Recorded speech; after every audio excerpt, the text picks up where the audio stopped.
বরগুনা জেলায় বর্ণাঢ্য আয়োজন ও ধর্মীয় উৎসবমুখর পরিবেশে শুরু হয়েছে শারদীয় দুর্গাপূজার প্রস্তুতি। পূজা মণ্ডপগুলোতে চলছে দেবী দুর্গাকে বরণ ও পূজা অর্চনার নানান প্রক্রিয়া।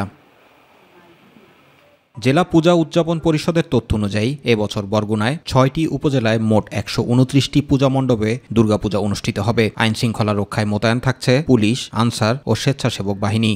কমপ্লিট করে তারপর চোখ মুখটা এগুলো ক্লিয়ার করে আমাদের চুল টুল লাগানো হবে, ওইভাবে সাজানি ওইগুলো সেট করা হবে, তাহলে এটা ক্লিয়ার হবে।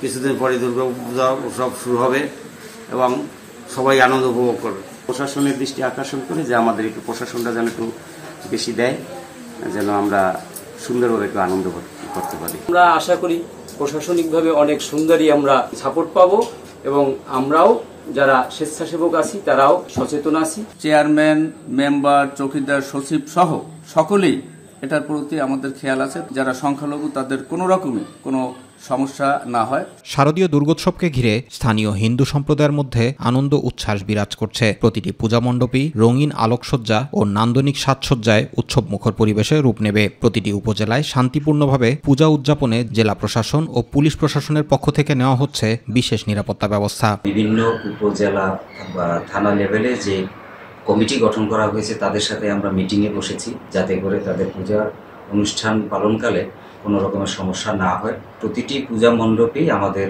লোকজন থাকবে সার্বক্ষণিক তাদের নিরাপত্তার জন্য। ধর্ম যার যার, উৎসব সবার। রং তুলির সাজে সেজে উঠছে প্রতিটি মণ্ডপ। এবারের পূজা হবে জাঁকজমকপূর্ণ, এমনটাই প্রত্যাশা সকলের। জুবাইর রহমান, মাই টিভি নিউজ।